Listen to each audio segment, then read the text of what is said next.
Hey guys, what's going on? Hope everybody's having a good day out there today. Just sort of a nice fall morning here in southwest Missouri. Man, the leaves are really starting to fall big time right now. I don't like to see that because I do not like cold weather. I'm ready for summer to begin again, all over again. But anyway, today's video, we're going to have a little bit of fun today.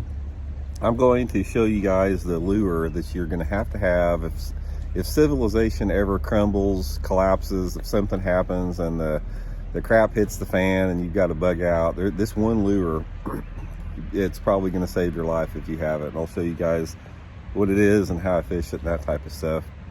Real quick before we get started here, just want to invite everybody to hit that subscribe button if you haven't for the channel here. We got some good giveaways coming up this month. As soon as we hit 50,000, we're going to have a big giveaway. Also, I'm booking on the water jerkbait lessons, instructional lessons for the winter, fall and winter. If you guys are interested in that, just go to my Facebook page, Randy Blockett Professional Angler. Shoot me a private message for info there. Okay, let's talk about this scenario here. This is something that I think a lot of outdoor guys think about. I think guys that hunt and fish, they pride themselves on surviving. And you hear, the old, I remember listening to the old Hank Williams Jr. song, "A Country Boy Can Survive," even though I can't stand country music, but that one song, I remember listening to it when I was, 19 or 20 years old. And it's like outdoor people they feel that they're survivalists. And I'm here to break a few myths a little bit because I've got quite a bit of experience in this. I've attended quite a few survival schools over the years, spent a lot of times primitive camping, that type of stuff. And I'm going to probably hurt some feelings here when I talk about this. But before we get into the bait, I'm going to talk a little bit about this survival deal. Let's say it's a scenario where something happened on the planet or the country, and civilization was just starting to collapse. And, it puts you in a situation where you need to, try to survive off the land, that type of stuff. We think about this quite a bit. First of all, it would be very, very difficult to survive off the land. A lot of people don't realize that, especially if you have to bring your family with you. There are so many obstacles and challenges out there that very few people have the skills that would survive it. I'll tell you something right now, and this will hurt a lot of guys' feelings out there.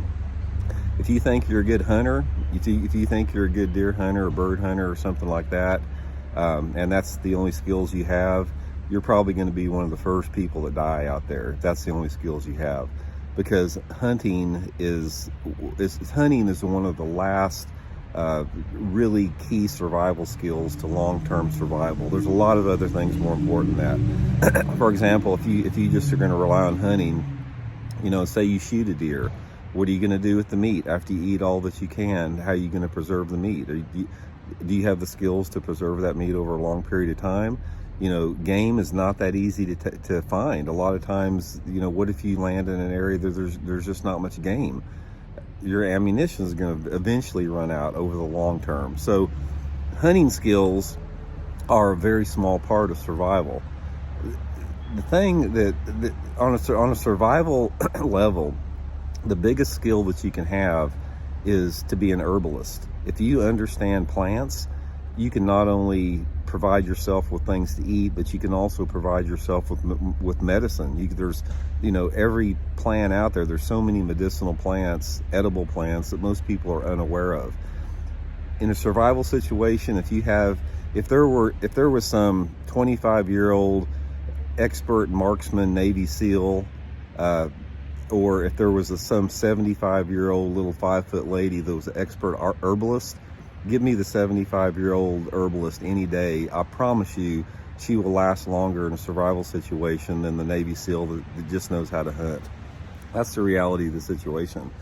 On top of that, you got to realize that food is most of the time, there's 4 elements to survival. You got to have shelter, you got to be able to have fire, water, and food. And food is the last on that list. You can go for a month without eating, but you can only go for a couple days without water. Do you know how to purify water? What if you're in a situation where you got to purify water, or you're going to get some bacteria and die and get sick? You got to know how to do that. You got to know how to create fire. What if you take a pocket full of lighters and matches. Eventually a year from there, they're going to run out, and you've got to know how to make a fire through friction, bow drill fire, hand drill fire, whatever. Do you know how to make shelter, depending upon where you're at? There's survival out there. Is people have this fantasy surrounding survival that it's something that just because they're good outside, they're going to do it. But I'm telling you guys right now, if you're thrust into a situation where you're going to have to survive for a long time, like potentially years, unless you are an expert herbalist, an expert at fire making, an expert at making stone tools, an expert at fishing and trapping and hunting, your odds of survival are very, very slim, especially if it's more than just one person. But anyway, that given said, one more story I'll tell you about this. I remember that one of the survival schools I went to years ago in New Jersey, we had in the school, there was about probably 40 people in the school, and about probably 75% of them were sort of the nature people, hippie type people like myself, and then 25% of the people were they were military. These were guys that were like special forces, guys that were trying to learn survival skills. And I remember some of the instructors in the school telling me that it's like that they thought that the military guys excuse me, would be the first to go, the first to die in a survival situation, because again, they just didn't have the skills beyond marksmanship, which would allow them to survive over the long term. So just remember that the next time you're thinking about, your survival plans. So anyway, let's talk about the lure a little bit. To me, in a survival situation, the first thing that I would look for in my area for survival is I would try to go to an area that had lots of potential areas to fish, like lakes or some type of a good river, some type of a system like that, where it offered excuse me, a large potential to fish. Because I think when you're talking about getting protein beyond nuts or something that you gather, when you talk about a protein source, I think it's a lot easier to catch fish than it would be to get game and preserve it as well, and that type of stuff. You're a lot apt to be able to catch fish on a more consistent level if you know what you're doing. Most survival situations, you're not going to have your boat with you. Yeah, you may be able to put a canoe on top of your boat, on top of your truck or something like that, but in a true realistic survival situation, you're either going to be fishing from the bank or in a canoe or a kayak. Your bass boat is not going to last. It's going to run out of gas. It's going to run out of batteries. So you might as well leave your bass boat at home. The lure that you need to understand that is the best, I'm going to show you guys what I think is the #1 fish catching lure, period. And that is a pink and white crappie jig. Guys, this right here, first of all, when I go crappie fishing, this is the only bait I use. This is just an old school tube, red head, pink body, white tail. I catch crappie every time I go with it. The guys that go with me and have these fancy crappie baits, they just can't hardly compete against it. For example, like at Stockton Lake, I have caught all 3 species of bass. I've caught all 2 species of crappie, white bass, channel cat, flathead catfish, walleye, every species of perch. This bait right here, guys, every fish in the lake will bite it all over the country. So I would have a giant supply of these pink crappie jigs with a 1/16 of an ounce head that I have up in here, 4 to 6 pound test line. You can catch fish on it, walk in the bank with it. Like I said, if you build a raft, you could catch fish on it.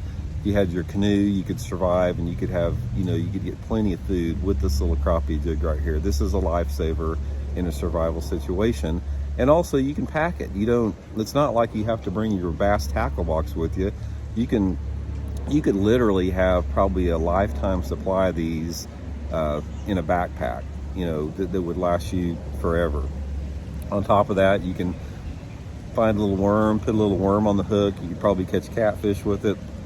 If you see a buffalo or a carp swimming along the bank, you could snag it with this thing. Just a great survival tool right there. So anyway, just a fun little video this morning. I wanted to put that out there.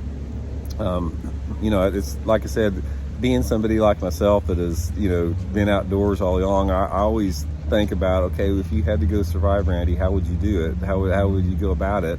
and this would be my first choice as far as the bait that I would take with me. So let me know what you guys think. You guys got any experience with that? I'd be curious to hear everybody's opinion on that. So anyway, thanks for tuning in, guys. We'll check in later. See you.